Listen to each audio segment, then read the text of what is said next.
मतलब समझ में आया क्या करना है? इस तरीके से कोशिश करो कि सभी को इफेक्ट दिया जा सके। इंश्योरेंस एक्ट और IRDA एक्ट दोनों को इफेक्ट देने की कोशिश करनी है, हार्मोनाइज करने की कोशिश करनी है। और अगर आप नहीं कर सकते तो क्या रूल लगाएंगे? तो रूल लगाएंगे जो लेटेस्ट है ना, जो बाद में आया है, इट विल प्रिवेल। ठीक है, आप पढ़ के देखो क्या दिया हुआ है।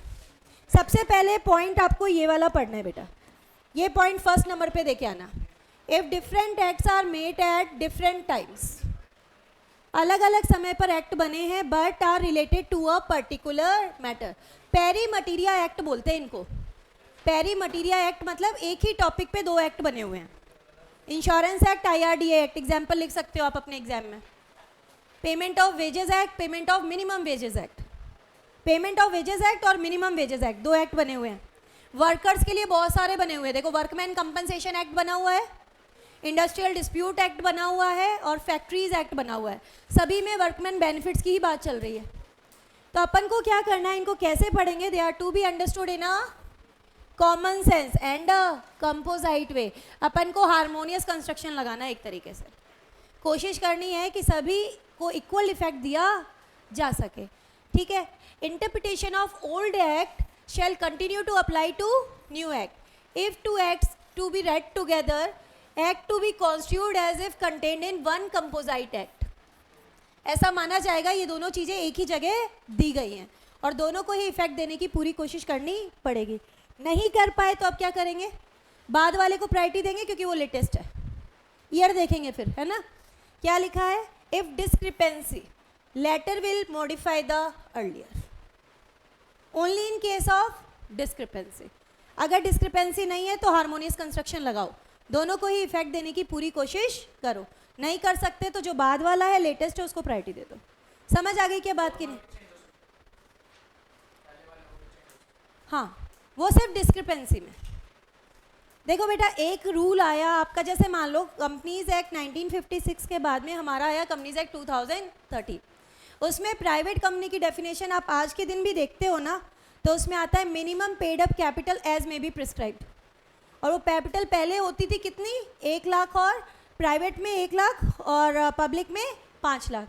2015 में अमेंडमेंट एक्ट आया, उसने मिनिमम कैपिटल की रिक्वायरमेंट को हटा दिया। लेटेस्ट कौन सा है उसकी सुनोगे ना तुम, एक्ट में क्या लिखा है वो थोड़ी ना देखोगे। अब देखोगे लेटेस्ट अमेंडमेंट में क्या आ रहा है, वो देखना है तुम्हें।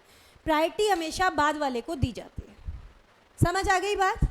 तो ये चीज़ यहाँ पर दी है अपन को। एनालोगस मतलब सिमिलर टॉपिक पे एक्ट बने हुए हैं, सिमिलर ही चीज़ को कवर करते हुए दो एक्ट बने हुए हैं।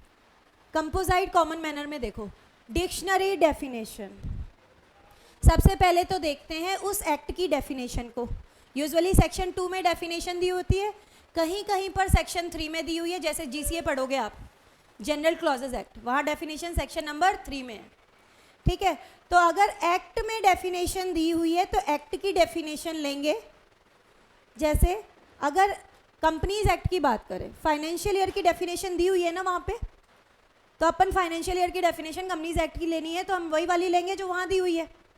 समझ में आ रहा है ना? एक्ट में स्पेसिफिक डेफिनेशन दी हुई तो उस एक्ट में वही मानेंगे। पर्सन की डेफिनेशन इनकम टैक्स एक्ट में दी हुई है तो वही मानेंगे। अगर एक्ट में डेफिनेशन नहीं दी है तो क्या देखेंगे? GCA में दी हुई है क्या? जनरल क्लॉजेस एक्ट, उसमें भी नहीं दी हुई। अब क्या करें? अब देखेंगे पेरी मटीरिया किसी एक्ट में दी हुई है क्या, मतलब उससे मिलते जुलते किसी एक्ट में कोई डेफिनेशन दी हुई है क्या इस तरीके की? उसमें भी नहीं दी हुई। अब स्विच करेंगे किस पे? डिक्शनरी। और डिक्शनरी में भी कौन सा मीनिंग लेना है जो उस कॉन्टेक्स्ट में फिट बैठता है। जैसे प्लांट एंड मशीनरी, तो प्लांट का मतलब पेड़ पौधे नहीं लेना है। समझ आए ना? तो उसके कॉन्टेक्स्ट में ही जो मीनिंग है वही लिया जाएगा। क्या लिखा हुआ है एक बार पढ़ो। Meaning of the words must take their colour from the context in which they appear. वही वर्ड को मीनिंग देना है जिस तरीके से वो साथ वाले वर्ड्स के साथ में उस कॉन्टेक्स्ट में फिट बैठता है। टेक्निकल टर्म्स का मीनिंग टेक्निकल डिक्शनरी के अकॉर्डिंग देखा जाएगा। लीगल वर्ड का लीगल डिक्शनरी के अकॉर्डिंग देखा जाता है। General dictionary if not defined in the act. और सीधे जनरल डिक्शनरी पे भी शिफ्ट नहीं करते, पहले देखते हैं एक्ट में है क्या, नहीं है। ठीक है, किस पे चले जाओ? जनरल क्लॉजेज एक्ट, इसमें भी नहीं आ रहा। अच्छा, पेरी मटीरिया एक्ट देख लो। पेरी मटीरिया एक्ट मतलब इंश्योरेंस वाले में नहीं मिल रहा, IRDA एक्ट देख लो। मिलते जुलते टॉपिक पे कोई एक्ट है तो उसकी डेफिनेशन ले लो, ये लास्ट रिजॉर्ट है। कहीं नहीं मिल रहा तो कहाँ जाएंगे? डिक्शनरी। डिक्शनरी मीनिंग भी कौन सा? जो उस कॉन्टेक्स्ट में फिट बैठता है, उन सर्कमस्टेंसेस में फिट बैठता है, वो लेंगे। Statutory words will be having greater weightage over the dictionary meaning. Law में जो वर्ड्स हैं उनका मीनिंग लॉ के अकॉर्डिंग ही लेने की कोशिश करेंगे। जैसे मैंने बोला लीगल वर्ड्स है तो उनको लीगल मीनिंग देने की ही कोशिश की जाएगी। समझ आई बात की नहीं आई बताओ? जैसे एक वर्ड है एक्स ऑफिशियो, सुना है वर्ड? कहीं आया भी था, है ना? Ex officio, IPF authority secretary, याद आ रहा है? एमसीए का जो सेक्रेटरी है भाई उसका चेयरपर्सन बनेगा, एक्स ऑफिशियो था ना अपॉइंटमेंट। एक्स ऑफिशियो का अगर इंग्लिश मीनिंग जनरल ले मतलब रिटायर्ड ऑफिसर, रिटायर्ड ऑफिसर यही लूंगी ना। अब लॉ में इसका मतलब अलग है, by virtue of his office. अगर आप इस पोस्ट पे हो तो ऑटोमेटिकली आप इस पोस्ट पे भी बन जाओगे। तो यहाँ पर कौन सा मीनिंग लेंगे? लीगल वाला। स्टैचुरी वर्ड को हमेशा क्या दिया जाएगा? वेटेज दिया जाएगा। समझ आई बात की नहीं आई बताओ बेटा? क्लियर है यहाँ तक? चलो नेक्स्ट आ रहा है use of foreign decisions. Foreign decisions, ऐसी foreign countries which are following the same system of jurisprudence जैसा कि हमारा है, तो हम उनके डिसीजंस की हेल्प ले सकते हैं और लेते आ रहे हैं। फाउंडेशन में बहुत जगह पढ़ा है, हार्वी फेसी प्राइवी काउंसिल का डिसीजन पढ़ा, गार्डनर मरे का पढ़ते थे पार्टनरशिप एक्ट में कि कैपिटल रेशियो में इंसॉल्वेंसी का लॉस बटेगा, है ना? ये सारे के सारे कहाँ हैं? पोइंग के तो हैं। कर क्या रहे हैं अपन? फॉरेन कंट्रीज जहाँ पर सेम सिस्टम और ज्यूरिस्प्रूडेंस है उनकी हम हेल्प ले सकते हैं, लेकिन इनको ऐसे नहीं लेंगे भाई। पहली प्रायोरिटी किसको देंगे? देशी वालों को देंगे। मतलब फॉरेन डिसीजन से पहले है अपने वाले देख लो। खुद के देश में कोई निर्णय आया उसको प्रायोरिटी दो पहले तो, है ना? क्या दिया हुआ है देखो, a foreign country is using the same system of jurisprudence as ours then they can be used. Prime importance मतलब मेन इंपॉर्टेंस किसको देनी है? Language of Indian statute and Indian case laws. और यहाँ से नहीं बनता तब आप वहाँ स्विच करो, ठीक है?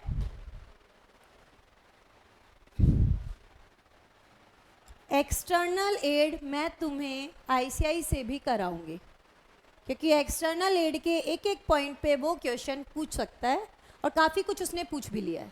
आने को चाहे 2-2 नंबर के आते हैं, लिख तो आप यहाँ से भी दोगे, बट मैं मेरी ड्यूटी करने के हिसाब से एक बार आपको वहाँ से भी कराऊंगी।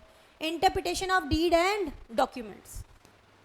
डीड और डॉक्यूमेंट के इंटरप्रिटेशन पे क्या क्या रूल्स लगेंगे, तो पहले आपके मेन 3 रूल हैं वो बता देती हूँ। देखो डीड होती क्या है? It is an agreement between 2 और more person always made on stamp paper.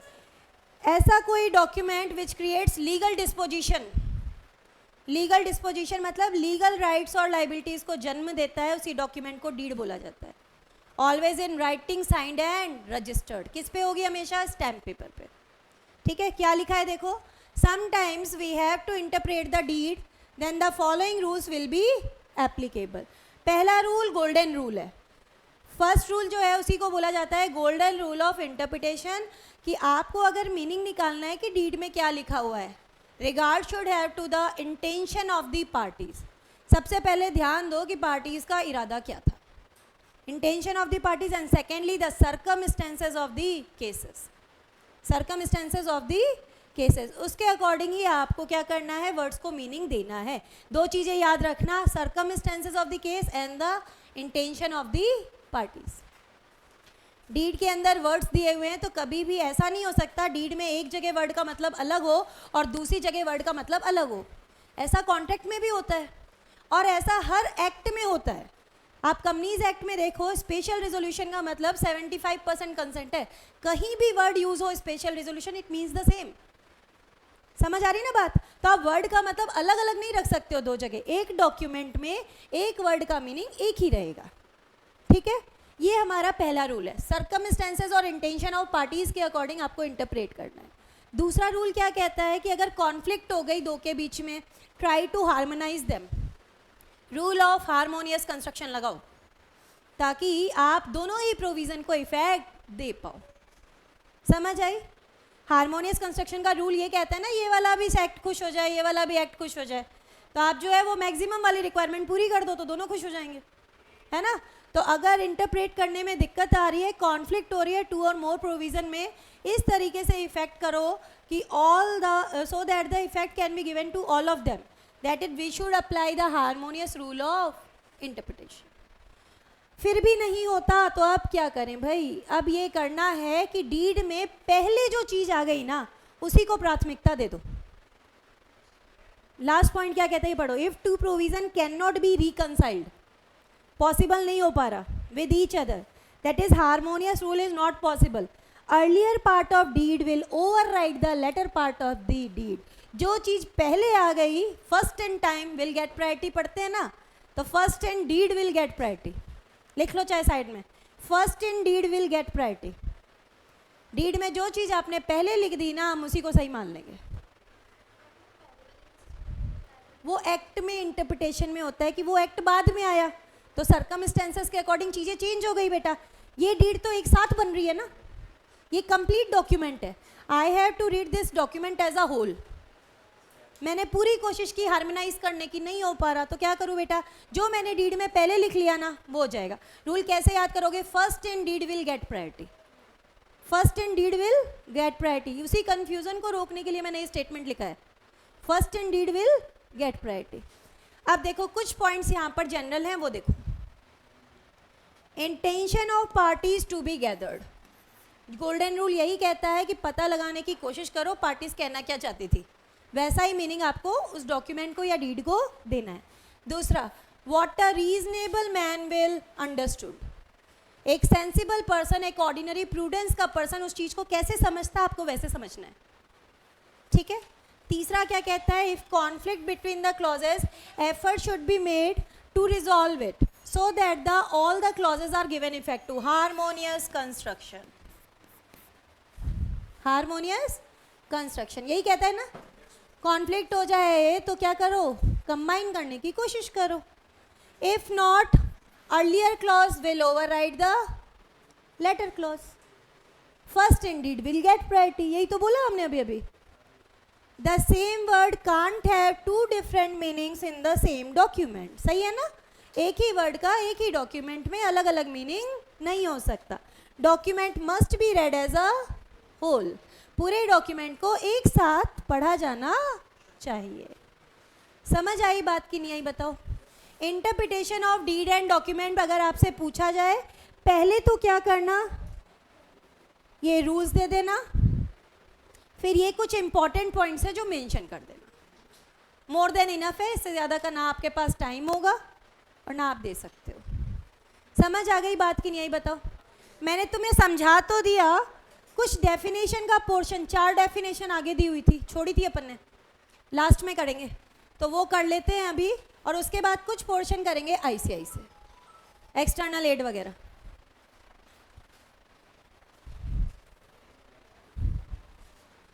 I think यहीं पे है स्टार्टिंग में। एक ये पेज हमारा बचा हुआ है सिर्फ, this is the last one. कुछ टर्म्स हैं बेटा, और ये टर्म्स पूछी भी जा सकती हैं, एग्जाम में पूछी जाती है बेसिकली कई बार। जीसीए की डेफिनेशन भी करोगे, और यहाँ पे तो 4 ही दी हुई हैं, ये तो करनी कर, 4 नहीं 5 आएंगे, एक नीचे आएगी अभी इंस्ट्रूमेंट की, तो 5 डेफिनेशंस दी हुई है, करनी है। इंटरप्रिटेशन में तो कोई दिक्कत होगी नहीं, एवरीबडी आई थिंक अंडरस्टैंड्स। पढ़ के देखो एक बार। Process by which court ascertain the true meaning, explaining and understanding in a specified manner, इसको कर देना पॉइंट नंबर 1। सेकेंड कर देना,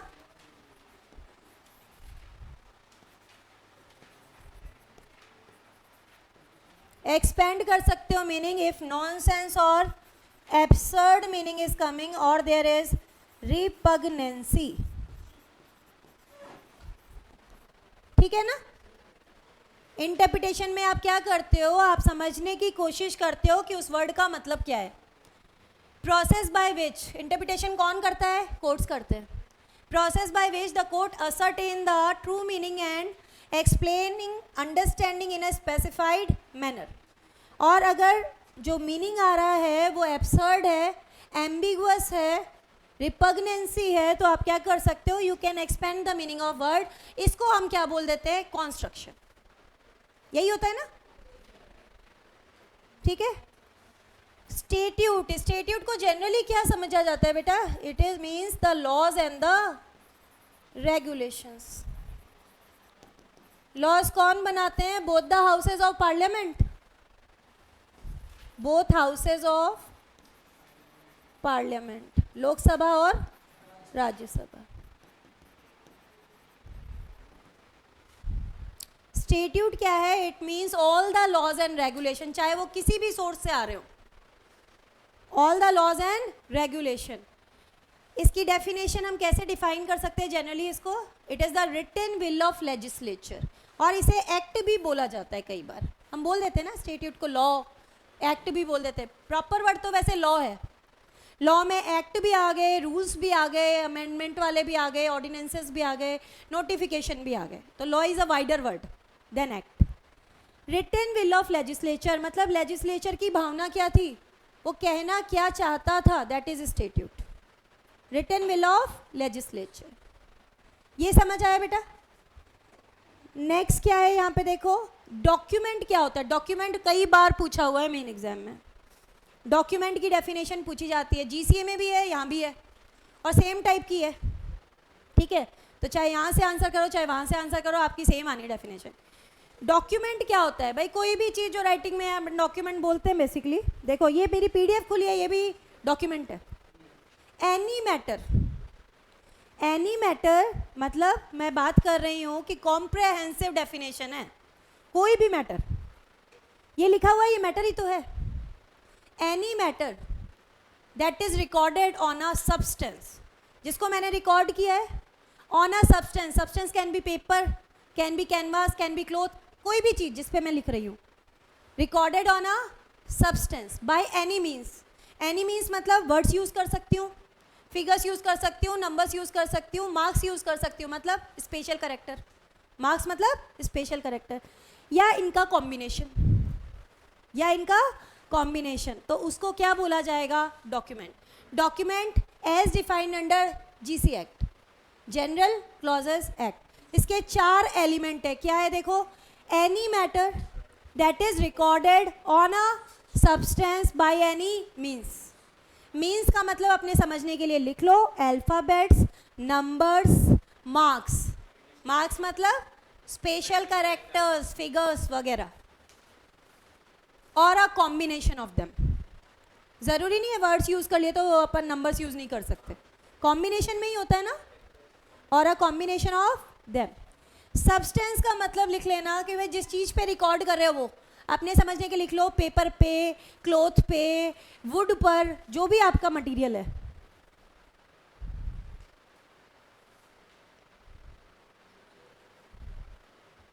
पेपर, वुड, क्लॉथ, कोई भी चीज़ जिस पे आप लिख रहे हो वो चीज़ हो गई। अब मैं पीडीएफ के लिए उस पर लिखती हूँ ना अपने वेबकॉम पे, तो वो भी मेरा हो गया यहाँ पे सब्सटेंस। समझ आई चीज़?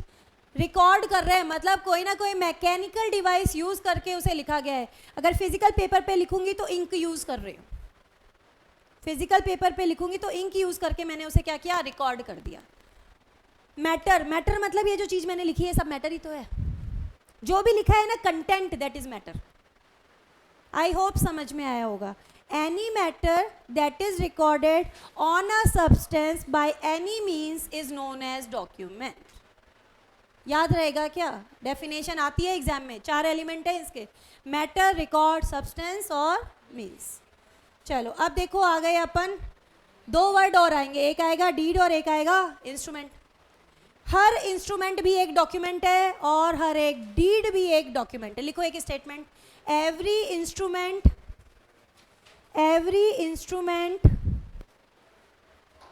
And every deed, every instrument and every deed is a document.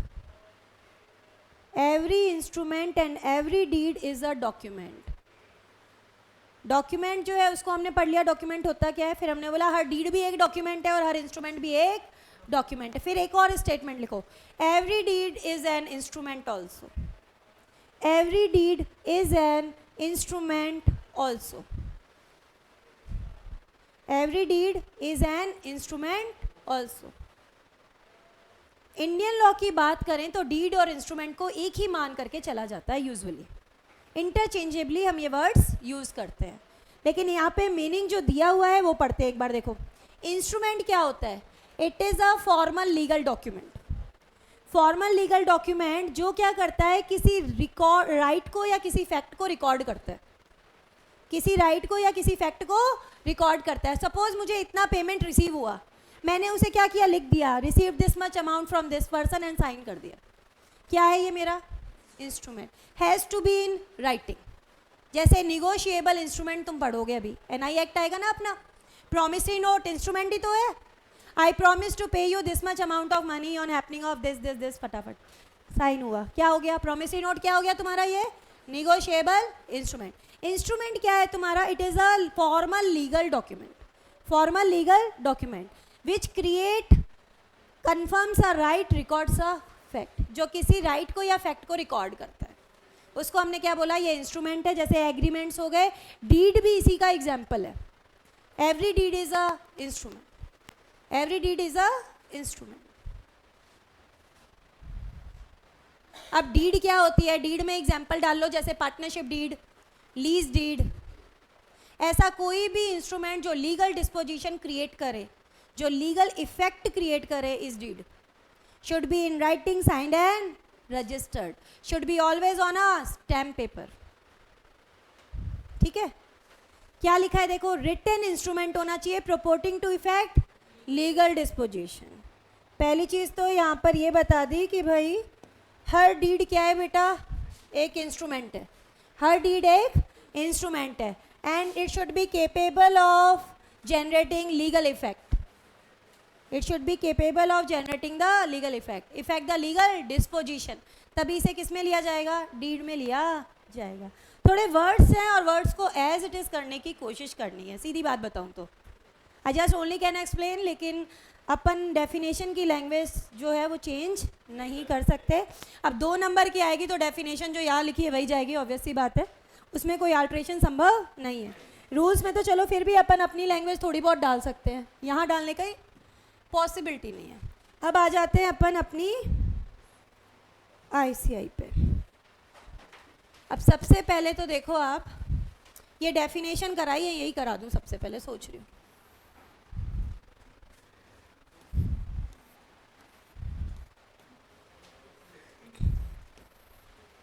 Statute word पे आओ,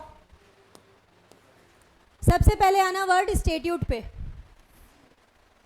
स्टेट्यूट जनरली मीन्स, जितना अंडरलाइन कराऊं उतना ही करना है तुम्हें। Statute generally means laws and regulation of various kind irrespective of the source from which they emanate। यही हमने पढ़ा था। लॉज है, रेगुलेशन है, चाहे कहीं से भी हमें आए, वो हम किसके लेते हैं? स्टेट्यूट में लेते हैं। Written will of the legislature, generally इसको क्या बोला जाता है? Written will of the legislature. Legislature कहना क्या चाहता था? Law either enacted by parliament or by state legislature, both houses of parliament word use किया था। याद आ रहा है? इतना ही करना है। सबसे पहले होता क्या है? बिल पेश किया जाता है, बिल पास हो जाता है, उसके बाद क्या होता है बेटा? प्रेसिडेंट के पास जाता है, साइन वगैरह होते हैं, कंसेंट मिल जाती है, फिर ऑफिशियल गजट में पब्लिश होता है and once it is published in the official gazette it's done, it's final. ठीक है, तो यही चीज़ यहाँ पर बता रखी है इस पैराग्राफ में, लेकिन आपको ये सब याद करने की जरूरत नहीं है, इतना याद करना है, तो इतना ही करना तुम तो याद। आगे आ जाओ, नेक्स्ट डॉक्यूमेंट आ रहा है। एलिमेंट्स ये 4 दे दिए इन्होंने, मैटर, रिकॉर्ड, सब्सटेंस और मीन्स। तुम्हें जो डेफिनेशन याद करनी है वो देखो क्या है। Document shall include any matter written, expressed or described upon any substance by means of letter, figures, marks or by more than one of these means, combination of them, which is intended to be used or which may be used for the purpose of recording this matter। वही चीजें हैं। Any matter, चाहे वो written हो, expressed हो, described हो। Express मतलब photograph भी हो सकती है, मेरा पीडीएफ भी डॉक्यूमेंट है। चाहिए, फिजिकल फॉर्म में नहीं है। रख दो बेटा, अभी लेती हूँ थोड़ी देर में। ये समझ आया क्या बेटा? ये बताओ 4 एलिमेंट्स इसके अलावा याद करने हैं, कौन से? ये वाले 4। डेफिनेशन पूछी जाएगी तो बेटा देने तो यही है 2 नंबर के। डेफिनेशन पूछी जाएगी तो देने तो यही है 2 नंबर के, लेकिन यहाँ पर ये चीज़ बताई ज़रूर गई है कि ये होते क्या क्या है। ठीक है, मैटर वाले में लिखा हुआ है एनी वर्ड यूज हुआ है, it means it is comprehensive. Content कुछ भी हो सकता है। रिकॉर्ड के लिए दिया है कि भाई कोई मैकेनिकल डिवाइस या म्यूचुअल डिवाइस यूज करके आप उसे एक्सप्रेस करते हो। जैसे मैंने बोला कि पेपर पे लिख रही हूँ फिजिकल, तो मैंने इंक यूज की है रिकॉर्ड करने के लिए, लिखने के लिए, है ना। याद मत करना चाहिए, एक बार पढ़ लेना। डेफिनेशन अच्छे से कौन सी करना, जो अभी अभी पढ़ी थी डॉक्यूमेंट की। सब्सटेंस क्या होता है? Third element on which a mental or intellectual element come to find a permanent form. मेरे पास आइडिया था, मैंने उसे पेपर पे लिख दिया, तो पेपर क्या है? सब्सटेंस। ठीक है, वुड पे कार्विंग कर देते हैं, वुड क्या हो गई? सब्सटेंस। मीन्स मतलब क्या है? It can be either letters, figures, marks, symbols or used to communicate between 2 person. जो भी है बेटा मान ले, सही है। ये ICI है बेटा, चलता रहता है यहाँ पे। अब बात करेंगे इंस्ट्रूमेंट की। डॉक्यूमेंट की डेफिनेशन याद हो जाएगी ना? Any matter that is recorded on a substance by any means is document, है ना। तो ये 4 चीज़ें तुम्हारे में आ जानी चाहिए। मैटर है, रिकॉर्ड है, सब्सटेंस है और मीन्स है। It can be either means of alphabets, figures, marks, special character, combination of them. Instrument की बात करते हैं। इंस्ट्रूमेंट की देखो क्या दिया हुआ है।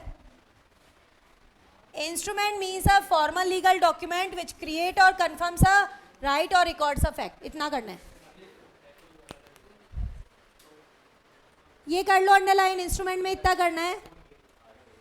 बट एक चीज और,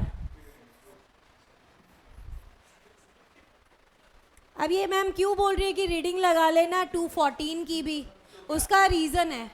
कई बार वो बोल देता है कि इस पर्टिकुलर एक्ट के अकॉर्डिंग क्या होता है, ये बताओ। अगर उसने पूछ लिया इंडियन स्टैम्प एक्ट के अकॉर्डिंग इंस्ट्रूमेंट की डेफिनेशन क्या है, एक बार डॉक्यूमेंट की डेफिनेशन पूछ चुका है according to Indian evidence act क्या होती है, ये बताओ।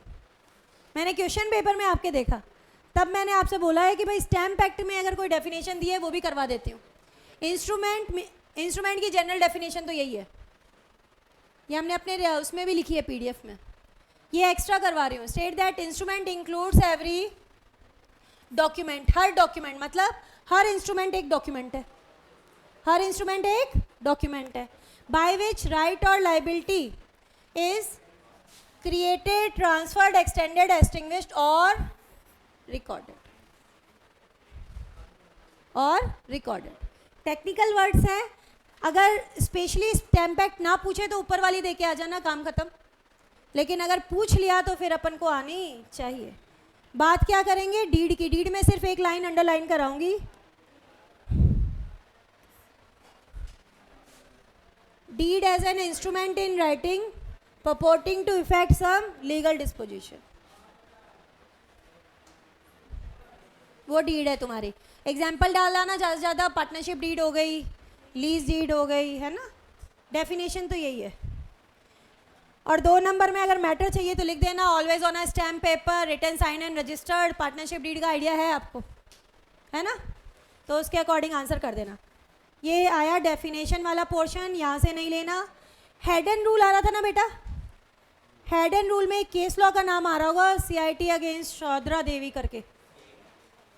एक बार हेड एंड रूल कहाँ पर है बता सकते हो क्या?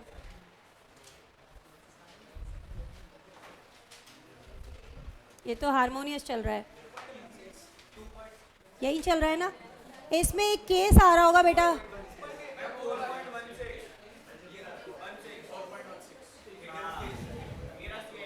अंडरलाइन करो इस केस का नाम। आता नहीं है, लेकिन मिसचीफ रूल अगर पूछा जाए ना तो इस केस का नाम रेफर कर देना। पेज नंबर क्या चल रहा है बच्चों, बता दो। अगर मिसचीफ रूल इन्होंने जहाँ डिस्क्राइब किया है ना, आईसीआई ने आंसर दिया है ना जहाँ मिसचीफ रूल का, उसने ये केस लॉ कोट किया है, तो आप भी अगर डालो तो नाम डालाना अगर याद हो तुम्हें तो। सीआईटी अगेंस्ट सोद्रा देवी, मतलब क्या बोला गया कि भाई mischief rule can be applied only if there is ambiguity in the present law. अगर वर्ड्स का मीनिंग क्लियर है, कोई एम्बिग्विटी नहीं है, तो लिटरल रूल लगेगा, मिसचीफ रूल नहीं लगेगा।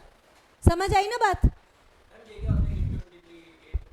ये साइटेशन बोलते हैं इसको, अभी साइटेशन भी करवाऊंगी आपको, जीसीए में करेंगे। एग्जाम्पल नंबर 6 दिया हुआ है, मैं डिटेल में नहीं जाऊंगी, सिर्फ एक आइडिया दे देती हूँ। प्राइस कंपटीशन एक्ट है, आइडिया लिया था आपने कहाँ पर? फाउंडेशन में। 1000 रुपीज़ तक के वैलिड माने जाएंगे अगर वो स्किल, नॉलेज, इंटेलिजेंस पर आधारित हैं। याद आ रहा है? और ऐसे प्राइस कंपटीशन वगैरह जो स्किल, नॉलेज, इंटेलिजेंस पे आधारित नहीं है, सिर्फ परम्यूटेशन, कॉम्बिनेशन और गैमलिंग के नेचर के हैं, तो उनको हमने बोला था वैगरिंग में लिए जाएंगे। याद आ रहा है? तो एक क्वेश्चन आया था कि भाई प्राइस कंपटीशन एक्ट की भावना क्या थी? वो ऐसे गेम्स को रोकने की कोशिश कर रहे थे जो गैमलिंग इन नेचर थे। अगर कोई ऐसा है गेम वगैरह जो स्किल पे, नॉलेज पे, इंटेलिजेंस पर आधारित है, तो प्राइस कंपटीशन एक्ट उसको कवर नहीं करता। मतलब वो इंटरप्रिटेशन दो जिससे रेमेडी सामने आ सके, ट्रू इंटेंशन सामने आ सके, ऐसा यहाँ पर बताया गया। आप देखते हो ना केबीसी में करोड़ भी देते तो कोई ऑब्जेक्शन नहीं होता, तो स्टूडेंट के मन में हमेशा ये डाउट रहता था। अरे देखो हर जगह क्या होता है, हर काम होता है और हर काम के लिए क्या होते हैं, पैसे खिलाने पड़ते हैं गवर्नमेंट अथॉरिटीज़ को। आपको बोलते हैं इंडियन वर्ड यूज़ नहीं करोगे, अगर करना है तो इतने रुपए दो। आपको यहाँ तक जब दे दिया कि अगर गवर्नमेंट ऑफ इंडिया का लाइसेंस मिल जाए you can trade with alien enemy, तो इससे बड़ी बात क्या हो सकती है? सोचो, हर पावर गवर्नमेंट अपने पास रखना चाहती है।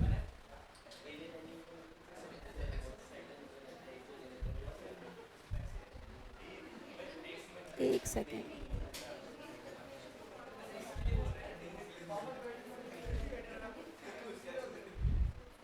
प्राइवेट डिस्पेंसरी ये वाला अपन ने ले लिया था ना, कॉन्टेम्प्रेरी और एक्सपोजिट हो गया था, इंटरनल एड्स अपन ने ले लिए थे। इसमें मुझे एक वो करवाना था आपको,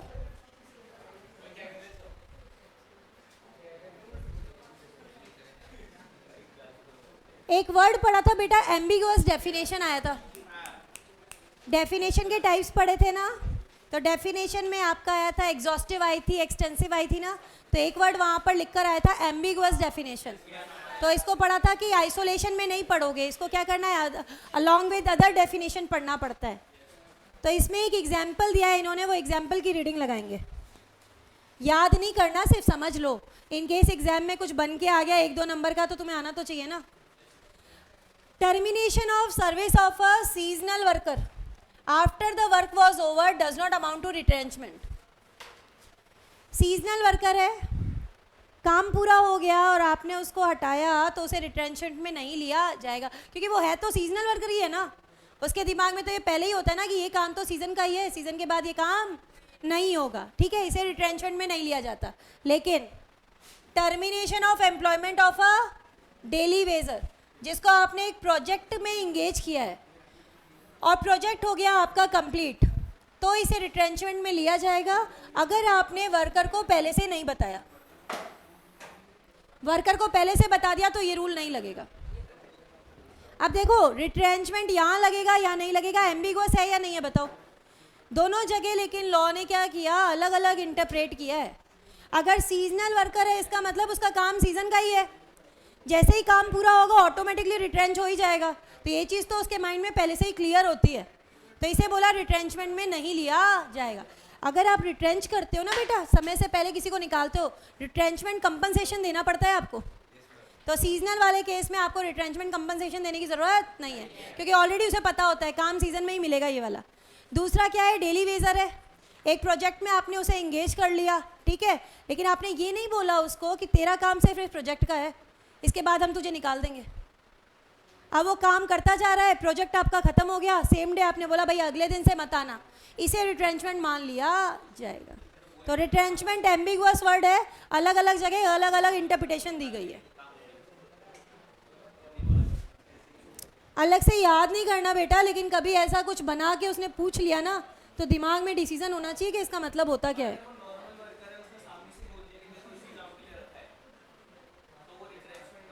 अगर नॉर्मल वर्कर है और आपने उसे पर्टिकुलर टास्क के ही लिए रखा है और टास्क कंप्लीट हो गई तो एम्प्लॉयमेंट खत्म हो जाएगा, क्योंकि आपने उसे इन्फॉर्म कर दिया, तेरा काम सिर्फ इस टास्क तक है। एक्सप्लेनेशन करना है बेटा, इंपॉर्टेंट लगाओ, एग्जाम में पूछा हुआ है।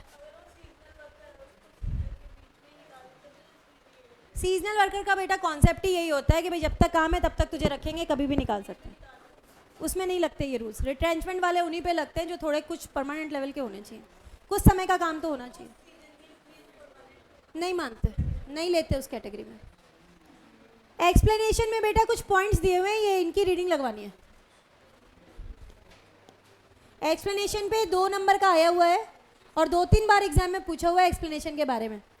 तो जो पीडीएफ में पढ़ा था वो सारा अपना आगे दिया हुआ है तो वहाँ कवर हो जाएगा, कुछ पॉइंट्स दिए हुए हैं वो और करवा देती हूँ। एक्सप्लेनेशन क्या करता है? Meaning and intendment of the act itself, ये बताता है कि एक्ट में जो लिखा है उसका मतलब क्या है और वो क्या कहना चाहते थे। इंटेंशन बताता है, meaning and intendment of the act itself. दूसरा क्या है? एब्सर्डिटी, ऑब्सक्योरिटी और वेगनेस को दूर करने के लिए लाया जाता है। एक्सप्लेनेशन क्यों डाला जाता है? Clarify the obscurity and the vagueness. Obscurity अगर याद नहीं हो तो एब्सर्डिटी वर्ड भी यूज करके आ सकते हो। समझ आ गई ना? सेम मीनिंग होता है। It provide additional support to the object of the act. Additional support है बेटा, it can not override the main provision.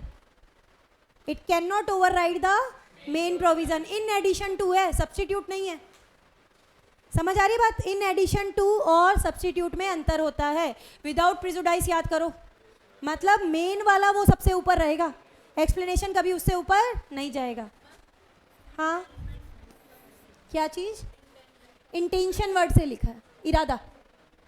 4th point देखो, fill the gap which is relevant for the purpose of explanation. वही mischief rule. Explanation को किस तरीके से समझा जाना चाहिए, क्यों डाला जाता है? It is to suppress the mischief, advance the remedy. Suppress the mischief and advance the remedy. Last क्या है? Can not take away a statutory right. कभी भी स्टेट्यूट के अगेंस्ट में नहीं हो सकता। It can never override the principles of section. Section में जो लिखा है आपने एक्सप्लेनेशन डाल दिया, लेकिन एक्सप्लेनेशन कभी भी सेक्शन से ऊपर नहीं जाएगा। It is always in addition to, it is never a substitute. लिखना चाहो तो लिख लो 3rd पॉइंट के साइड में, never a substitute. It is always in addition to, never a substitute. ये कभी भी सेक्शन से ऊपर नहीं जाएगा, नेवर अ सब्स्टिट्यूट। और वही चीज लास्ट पॉइंट कहता है, can not take away a statutory right. है ना, जो लॉ में क्लियर वर्ड्स हैं उनको एक्सप्लेनेशन कभी ओवरराइड नहीं करेगा। ये पॉइंट्स और लिख लोगे तो तुम्हारा आंसर आई थिंक बेटर हो जाएगा। और 2-3 बार पूछा हुआ है एक्सप्लेनेशन के बारे में। एक्सटर्नल एड के लिए 2 लाइनें करना तैयार।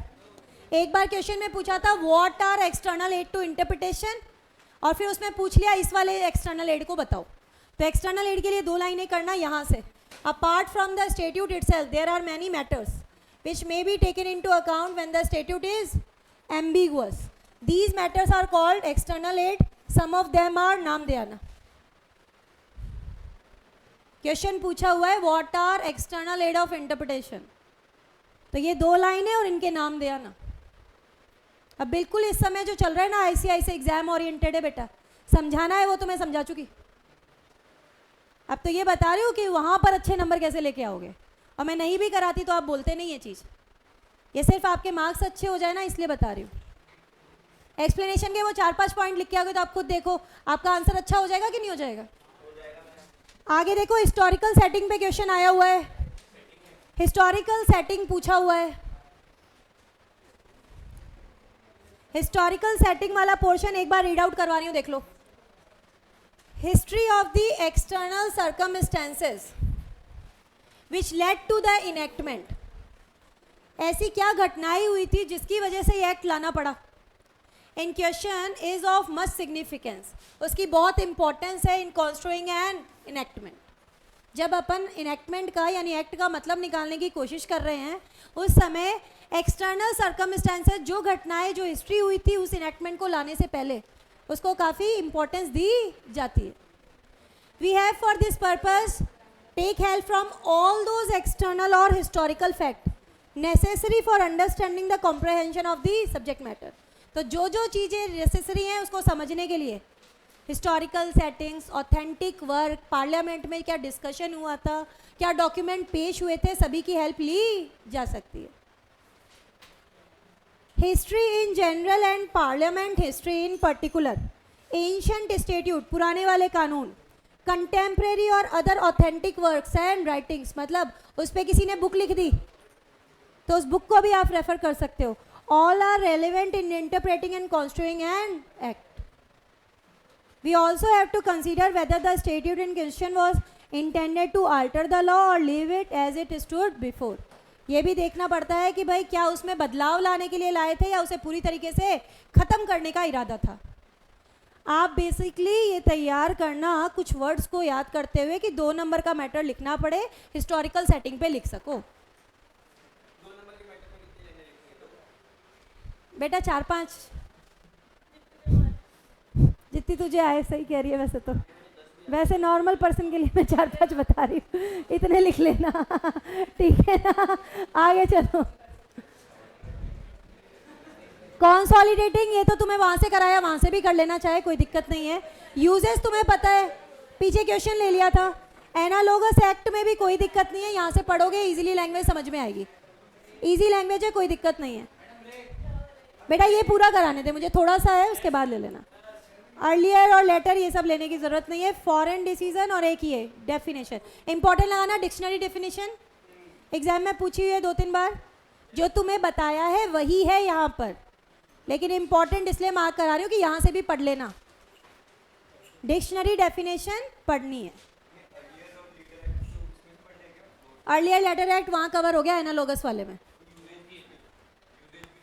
यूजेस भी पहले से ही वो आपने पढ़ा ना, कंटेम्प्रेरी और एक्सपोजिटिव, वो पीछे आंसर कराया था आईसीआई में, वो याद कर लो. दोनों में काम आ जाएगा, यूजेस में भी आ जाएगा, रूल में भी काम आ जाएगा. सेम मैटर है दोनों का. डिक्शनरी डेफिनेशन में एक लाइन एक्स्ट्रा है बेटा, यहाँ पे देखो, वो कराती हूँ. Further judicial decision laying down the meaning of words in constructing statutes in pari materia will have great weight than the meaning furnished by dictionary. ये लाइन देके आना. टेक्निकल वर्ड्स है तो उसका मतलब टेक्निकल डिक्शनरी से लोगे. पेरी मटीरिया मतलब ऑन द सेम मैटर. कोई जजेस ने केसेस में डिसीजन दिए बेटा, कोई केस में डिसीजन दिया किसी जज ने और उसने उस वर्ड को इंटरप्रेट कर दिया कि इस वर्ड का ये मीनिंग होगा. तो आप क्या करोगे, उससे मिलते जुलते एक्ट में उस वर्ड का इंटरप्रिटेशन कर रहे हो तो आप वही वर्ड लोगे. डिक्शनरी से पहले उस मीनिंग को कंसीडर करोगे, क्योंकि वो जज का है ना, तो उसको ज़्यादा प्रायोरिटी देंगे. एज का डिक्शनरी में लास्ट रिजॉर्ट है, कहीं नहीं मिल रहा तो डिक्शनरी पे जाओ. सेम मैटर से रिलेटेड. पेरी मतलब पार, मटीरिया मतलब matter. Use of foreign decision बेटा ये इंपॉर्टेंट है, 2-3 बार पूछा हुआ है. Foreign decision of countries following the same system of jurisprudence as ours and given on laws similar to ours are legitimately used for constructing the own act. However, prime importance हमेशा किसको दी जाएगी, Indian statute की language को. Where guidance can be important can be obtain from Indian decision, तो वहाँ पे Indian decision को करेंगे, फॉरेन डिसीजन को नहीं करेंगे. सेम ही लिखा हुआ था पीडीएफ में आई थिंक, है ना. लेकिन फॉरेन डिसीजन पढ़ के जाना, इंपॉर्टेंट मार्क कर लो, ये पूछा जाता है. डीड एंड डॉक्यूमेंट तुम पढ़ना चाहो तो पढ़ लेना, बट मैटर जितना वहाँ दिया हुआ है ना, मोर देन सफिशिएंट है, उतना कर लेना. जितना पीडीएफ में दिया है ना उतना कर लेना बेटा, है ना. तो थोड़ी देर का ब्रेक लेते हैं, फिर जीसीए स्टार्ट करेंगे. यूजेस वाला ये कहना चाहता है जो चीज़ सदियों से जैसे समझी आ रही है वही लेना है. Custom is best interpreter of law. Contemporary या expositive. The best way to understand a law is at the time when it was made. वही 2 स्लोगन डाला ना बेटा. थोड़ी देर का गैप लेते हैं, फिर जीसीए स्टार्ट करेंगे अपन आज, है ना. चलो ऑब्सक्योरिटी मतलब होता है अपूर्वा, एब्सर्डिटी, रिपग्नेंसी, एम्बिग्विटी, ठीक है, उसको दूर करने के लिए एक्सप्लेनेशन डाला जाता है।